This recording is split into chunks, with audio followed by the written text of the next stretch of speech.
Ancien secrétaire général de l'Élysée, incarcéré ce matin à la prison de la Santé à Paris. Il s'agit de Claude Guéant.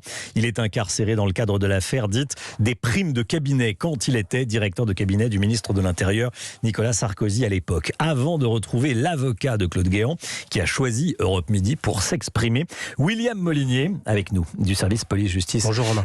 d'Europe 1. Bonjour William. Expliquez-nous ce qui est reproché exactement à Claude Guéant. Eh bien, l'affaire remonte au début des années 2000. La justice lui a reproché de s'être versé chaque mois 5 000 € de primes en liquide entre 2002 et 2004.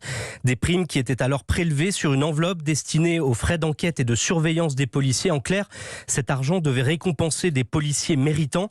Selon la justice, Claude Guéant a gardé une partie pour lui, en a distribué l'autre à quelques-uns de ses collaborateurs. En janvier 2017, il a été condamné à 2 ans de prison, dont 1 an ferme. Condamnation devenue définitive en 2019, il a bénéficié d'un placement en liberté conditionnelle. Il verse depuis 3 000 € chaque mois pour payer son amende ainsi que les dommages et intérêts. Mais le 9 novembre dernier, la Chambre d'application des peines de la Cour d'appel de Paris a révoqué cette liberté conditionnelle. Elle estime que Claude Guéant aurait pu payer davantage.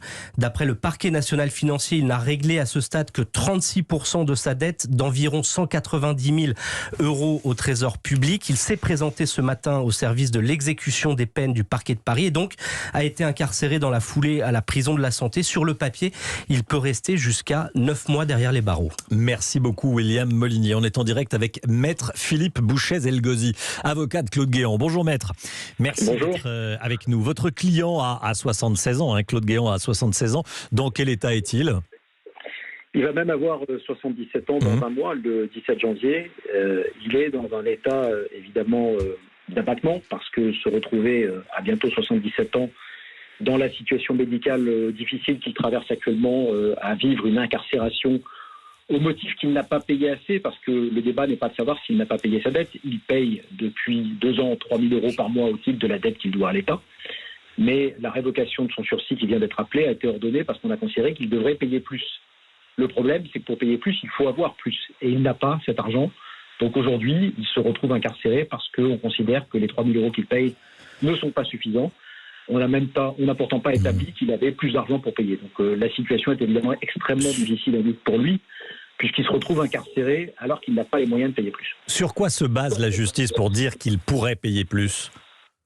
Alors, il y a eu des enquêtes qui ont été faites, qui ont examiné son patrimoine, et on lui a reproché en substance de ne pas avoir effectué. Il a vendu quelques biens qu'il avait parce qu'il voulait aider ses enfants qui étaient à un moment dans une situation très difficile.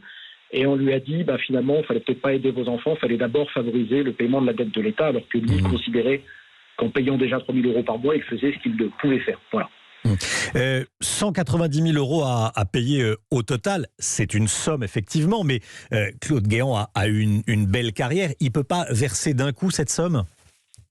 C'est ce que la justice croyait, c'est ce que la justice a vérifié, et la justice a vu qu'il n'avait pas cet argent. Et vous pensez bien, et vous imaginez bien que si Claude Guéant avait cette somme, il ne serait pas aujourd'hui à la prison de la Santé. Vous allez demander un réaménagement de peine ? Tout à fait. Je vais saisir prochainement le juge d'application des peines pour demander effectivement un aménagement de la peine à partir de plusieurs éléments. Je vais surtout aussi attendre de voir ce que vont décider les médecins de la maison d'arrêt de la Santé, puisque les médecins qui suivent Claude Guéant ont attesté par écrit que l'état de détention était absolument incompatible avec la situation médicale de Claude Guéant, qui connaît un certain nombre de problèmes médicaux assez graves, assez sensibles, avec des traitements lourds.